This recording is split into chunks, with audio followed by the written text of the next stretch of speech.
कक्षा 9, 10, 11 और 12, चाहे वो साहित्य हिंदी या सामान्य हिंदी, सभी के लिए ये टॉपिक इम्पोर्टेंट है। पहली बात तो सभी के लिए इम्पोर्टेंट है। तो आज आपको हम छंद पढ़ाने जा रहे हैं, ध्यान से पढ़ें, ठीक है। अब छंद में होता क्या है, जो काव्य होता है ना, काव्य होता है, काव्य में जो लय निकल के आता है, जैसे हम किसी दोहा वगैरह को बोलते हैं, उसमें जो लय निकल के आती है, तुक निकल के आती है, वो लय ही क्या है, यानी किसी काव्य की लयात्मक प्रवृत्ति क्या है, छंद। किसी काव्य की लयात्मक प्रवृत्ति छंद है, यानी पीछे जो तुक सी लगती है ना, अच्छा लगता है गाने में, वो क्या है, छंद है। यानी छंद की, वो काव्य की लयात्मक प्रवृत्ति क्या है, छंद। छंद में होता क्या है, छंद में करते हैं हम मात्रा या वर्णों की गिनती। यानी छंद में करते क्या है, पहली बात तो छंद की परिभाषा कैसे होगी, काव्य की लयात्मक प्रवृत्ति छंद कहलाती है। इसमें मात्रा या वर्णों की गिनती की जाती है, ठीक है। मात्रा और वर्णों की छंद गिनती की जाती है। अगर मात्रा की गिनती करते हैं हम, जिस छंद में हम मात्रा की गिनती करते हैं या गणना करते हैं, मात्रा की गणना करते हैं, वो क्या कहलाते हैं, मात्रिक छंद। वो तो क्या कहलाते हैं, मात्रिक छंद। अगर गणना करते हैं हम वर्णों की, गणना करते हैं हम वर्णों की, तो वो छंद क्या कहलाएंगे, वर्णिक छंद। मात्राओं की गणना करते हैं तो मात्रिक छंद, वर्णों की गणना करते हैं वर्णिक छंद। अब हमारे कक्षा 9, 10, 11, 12 में वर्णिक छंद तो है ही नहीं है, ओनली फॉर क्या है, मात्रिक छंद। तो मात्रिक छंद को समझते हैं। अब मात्रिक छंद अगर हमें पढ़ना है तो पहले मात्रा आनी चाहिए, और मात्राओं की गणना किस प्रकार की जाती है, कैसे उनके चिन्ह होते हैं, ये सभी पता होना चाहिए। तो वर्णिक छंद को तो कर देते हैं हम साफ, ठीक है, इससे कोई मतलब नहीं है हमें। लेकिन छंद दो प्रकार के होते हैं, वर्णिक और मात्रिक, ठीक है। छंद कितने प्रकार के हैं, दो प्रकार के, वर्णिक और मात्रिक। मात्रा दो प्रकार की होती है,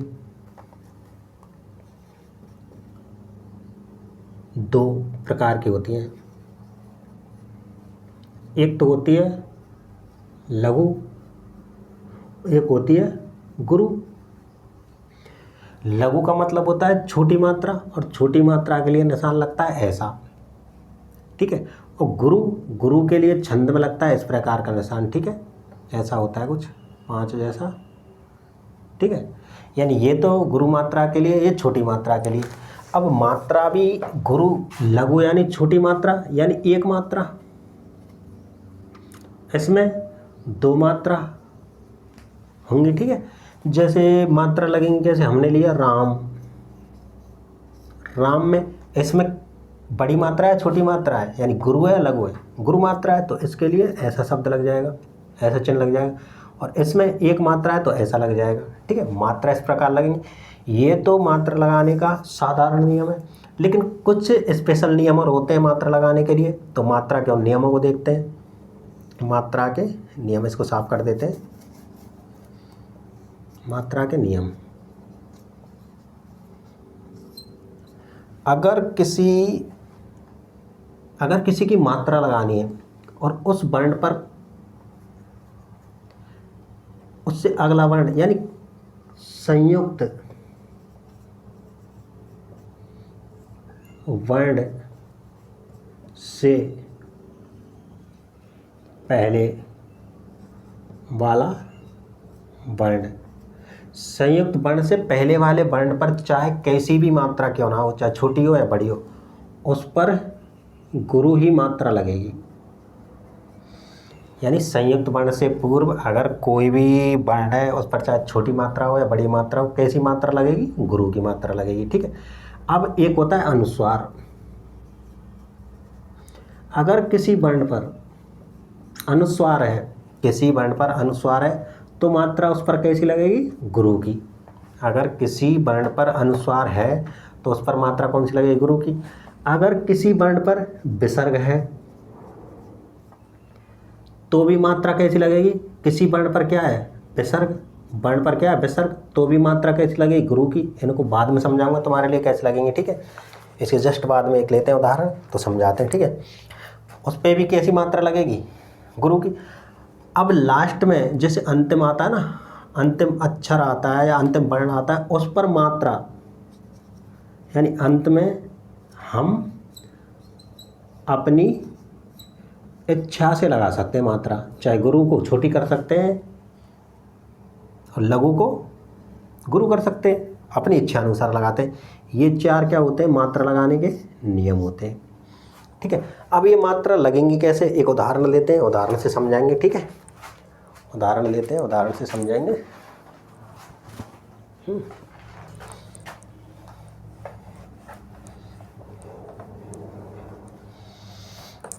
जैसे एक उदाहरण है,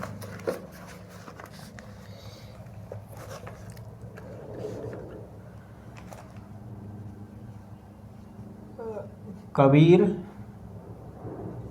यहूं घर प्रेम का, कबीर यहूं घर प्रेम का, खाला का घर नाही, ठीक है। कबीर यहूं घर प्रेम का, खाला का घर नाही, शीश उतारे, शीश उतारे हाथी करे, शीश उतारे, कबीर यहूं घर प्रेम का, खाला का घर नाही, शीश उतारे हाथी करे, सो बैठे घर माही। यानी अरे कबीर यहूं घर प्रेम का, खाला का घर नाही, शीश उतारे हती करे, सो बैठे घर माही। अब ये क्या है, ये काव्य तो है, यानी हमारा क्या है पद्य है, ठीक है। अब इसमें मात्रा कैसे लगेंगी, मैंने कहा कि अगर छोटे आ की मात्रा है तो 1 डंडा लगा दो, बड़े आ की मात्रा है तो 2 लगेंगी, और इसमें बड़ी की मात्रा है छोटी की, बड़ी की, तो इस पर क्या लगेगा ये लगेगा। इसमें 1 मात्रा है 1 लगेगा क्योंकि छोटा है, इसमें छोटी मात्रा है, इसमें छोटी मात्रा है, इसमें छोटे की मात्रा 1 लगेगा, ये 1 इसमें एक ही मात्रा 2 से मिलकर बनती है, इसमें ये दीर्घ लगेगा 1 लगेगा, ऐस लगेगा, ठीक है। अब इसमें 2 मात्राएं क्योंकि बड़ी मात्रा है, इसमें 2 मात्राएं, इसमें 2 मात्राएं, इसमें 1 क्योंकि छोटे छोटे हैं, इसमें 2 हैं। अब देखो इसमें छोटे ही की मात्रा है, लेकिन ऊपर क्या लगा हुआ है, ये बताया था ना, अगर ऊपर अनुस्वार हो, किसी वर्ण के ऊपर अनुस्वार हो, अनुस्वार होता है ये, ठीक है, बिंदी लगती है ये लग रही, अगर किसी वर्ण के ऊपर अनुस्वार हो तो कितनी मात्राएं लगेंगी 2, यानी गुरु, ठीक है। लेकिन अगर हम इन मात्राओं को गिनते हैं और गिनने के अनुसार परिभाषा के अनुसार मात्रा नहीं निकल के आती तो हम यहाँ लघु भी कर सकते हैं, लेकिन अनुस्वार लगने पर 2 मात्रा आएंगी। तो इस प्रकार से क्या लगेंगी मात्राएं, जैसे मान लो ये कह रहा विसर्ग, अब इसमें कहीं जैसे यहाँ पे विसर्ग होता तो ये चाहे छोटा है लेकिन इसके लिए क्या लगती गुरु मात्रा लगती, ठीक है, बड़ी मात्रा लगती। और अगर जैसे कोई होता, जैसे हम लिख देते हैं इसको मिटा के, जैसे इसमें लिखा है शीश,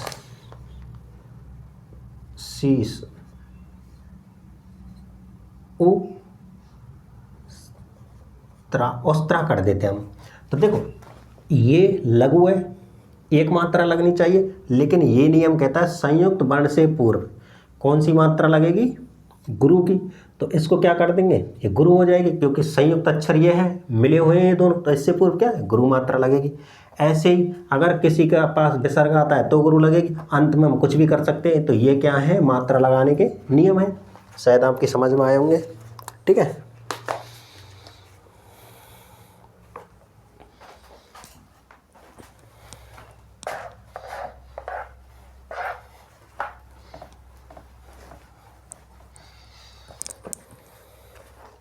अब देखो छंद में क्या होते हैं? चरण। चरण इसी को कहते हैं पद और इसी को कहते हैं पाद, यानी सब की सब इसी के नाम है। चरण, जैसे मनुष्य दो पैरों पर चलता है, ऐसे ही कविता भी, कविता या काव्य क्या है? चरणों पर चलता है। जैसे अभी लिखा था मैंने गुरु, जैसे लिखा था अभी कबीर, कबीर यों घर प्रेम का, कबीर यों घर प्रेम का, एक तो कबीर यों घर प्रेम का, यहाँ तक ठीक है। खाला का घर नाही, दूसरी लाइन ये गई, ठीक है। शीश उतारे, शीश उतारे हाथी करे, तीसरी ये गई, 1 नंबर, 2 नंबर, 3 नंबर, और चौथी होती है हमारी क्या? शीश उतारे हाथी करे, सो बैठे घर माही, ये 4 नंबर। यानी इस प्रकार से 1 2 3 4, यहाँ पर जो कॉमा लगा रहता है और लास्ट में डंडा होता है, ये जो होते हैं ना, ये होते हैं क्या? चरण या पाद होते हैं, ठीक है। किसी दोहा हो या कुछ भी, लेकिन छंद में अधिकतर 4 ही चरण होते हैं। लेकिन 2 छंद ऐसे हैं, 2 छंद ऐसे हैं, उनमें कितने? उनमें 6 छंद, वो 6 चरण होते हैं। 2 छंद ऐसे हैं जिनमें 6 चरण होते हैं। पहला तो छपैया छंद और दूसरा है कुंडलीय छंद। कुंडलीय छंद, एक तो पहला तो कौन सा? छपैया छंद, और दूसरा कौन सा है? कुंडलीय छंद। इनमें कितने होते हैं? 6 चरण होते हैं इनमें, और बाकी सब में कितने होते हैं? 4 चरण। अब 6 चरण, एक चरण यहाँ से और हो जाएगा, दूसरा यहाँ से हो जाएगा, ऐसे ही इसमें जुड़ जाएंगे नंबर क्या कहते हैं 5 और ये 6, ये क्या होते हैं? चरण, ठीक है। और उसके बाद वर्ण और मात्रा मैंने आपको बता ही दिया है, ठीक है। इसके बाद में एक और होता है छंदों में गण। गण होता है एक, गण, गण। अब गण होता क्या है? गण होता क्या है? गण होता है 3 वर्णों के योग को क्या कहते हैं? गण। 3 वर्णों के योग को, 3 वर्णों का अगर योग हो जाता है उसको कहते हैं गण। आगे समझाएंगे। जैसे इसमें इसके लिए एक सूत्र बनाया गया है, य माता, य माता राज जय, राज बान ले गा, ये सूत्र शायद आप सभी की किताब में होगा, या माता राजभान सलगा। अब गण इसी से बनते हैं, गण इसी से बनते हैं, ठीक है। एक तो होता है गण का नाम, गण का नाम, एक होता है संकेत, संकेत, या इसको कर सकते हैं हम चिन्ह, ठीक है। संकेत या चिन्ह, गण का नाम, संकेत या चिन्ह, ठीक है। और एक होता है सूत्र,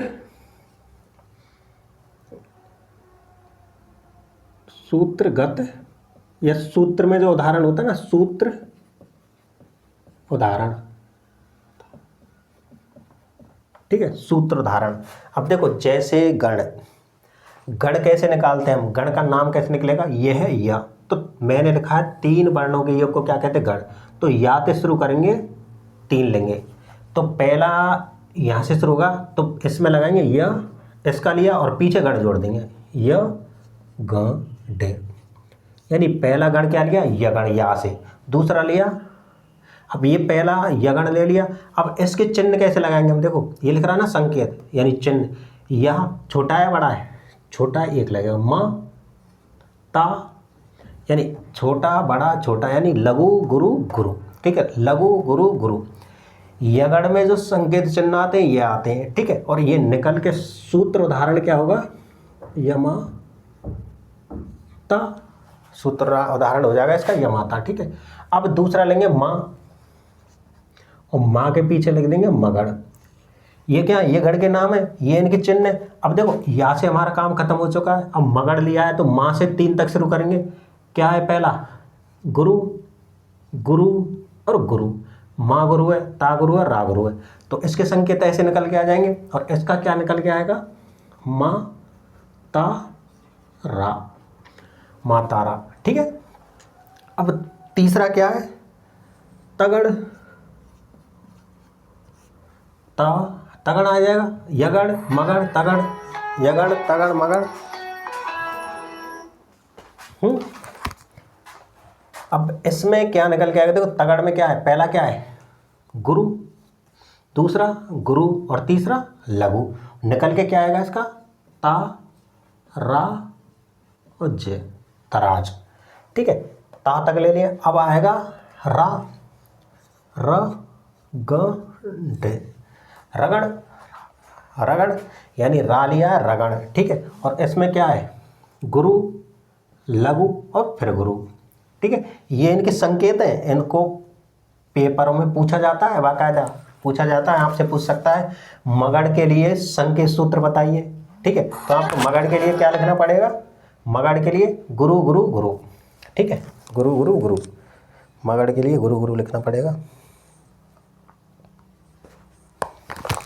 और इनके ये इनसे कोई मतलब नहीं है, ये तो मैं निकाल के दे रहा हूँ आपको। बाकी इसका और इसका संबंध होना चाहिए, इसका ये होता है, ये आपको निकालना है। ठीक है, रगड़। अब आते हैं जगड़, जगड़, जगड़ कैसे लिख रहेगा, जगड़ ये कैसा है लघु, ये गुरु ये लघु। ठीक है, ऐसे ही अब लिख देते हैं जगड़ के लिए, नहीं पहले रगड़ के लिख लेते हैं, र जे बा। ठीक है, और फिर लिखते हैं हम जगड़ के लिए ज बा ने। ठीक है, जबान आ जाएगा, जबान। अब हम लेते हैं बगड़। ठीक है, अब भा, भात यहाँ से लिया जाएगा, भा यहाँ से शुरू है, भा न से, तो यहाँ लिख देते हैं भा न से। ठीक है, और सूत्र निकलेगा ये कैसा है, दीर्घ यानी गुरु लघु और लघु। ठीक है, इसके बाद में आता है नगड़, नगड़ क्योंकि भगड़ ले लिया, नगड़ आ रहा है। नगड़ में क्या है लघु लघु और लघु, लघु लघु लघु, तीनों के तीनों क्या है लघु है। ठीक है, तो इससे निकल जाएगा, और ये न स ले। ठीक है, अब इसके बाद में नगड़ के बाद में आता है सगड़, सगड़, सगड़, सगड़ सा कैसा है लघु, ये लघु और ये गुरु। अब मैंने आपसे ये कहा था कि गण के लिए 3 वर्णों का योग होना चाहिए, क्या ला से आगे 3 है, नहीं है, क्योंकि इससे हमें 3 चाहिए और तभी ये सूत्र बनेगा और ये निकल के आएगा। ठीक है, इसके लिए क्या निकला है सलगा, सलगा। ठीक है, तो कितने हुए, मतलब अब इससे आगे हम लिख नहीं सकते क्योंकि वर्ण नहीं है आगे, तो ये कितने हुए 1 2 3 4 5 6 7 8, यानी हमारे गण कितने हैं 8। गण कितने हैं 8, 1 2 3 4 5 6 7 8। और ये गण के जो गण है इनके सूत्र क्या है, संकेत चिन्ह क्या है, संकेत चिन्ह इनके ये है। अब आपसे क्वेश्चन कर सकता है वो कि किस गण में सभी गुरु होते हैं, तो देखो गुरु गुरु गुरु, तो मगड़ में क्या है सभी गुरु हैं। वो आपसे क्वेश्चन कर सकता है किस गण में सभी लघु होते हैं, तो देखो 1 2 3, ये तीनों की तीनों क्या है लघु हैं, तो नगड़ में क्या होते हैं सभी लघु। अब आपसे क्वेश्चन कर सकता है किस में मध्य में लघु होता है, तो देखो रगड़ में ये गुरु है, ये गुरु है, मध्य में ये रहा क्या लघु। तो इस प्रकार से आपसे क्वेश्चन पूछे जा सकते हैं। और ये गण थे और ये छंद था, मैंने आपको समझाने की पूरी कोशिश की है। बाकी आप अपना रेस्पॉन्स कमेंट में दे सकते हैं कैसा मैंने पढ़ाया है। बाकी थैंक यू देखने के लिए, और इसका दूसरा पार्ट बहुत जल्दी लेके आएंगे। अगर आप लोगों का रेस्पॉन्स अच्छा लगा तो दूसरा पार्ट और लेके आएंगे इसका, जिसमें आपको इनकी जैसे जो मात्रिक छंद है उनकी परिभाषा प्लस उनके सरल सरल उदाहरण बताए जाएंगे।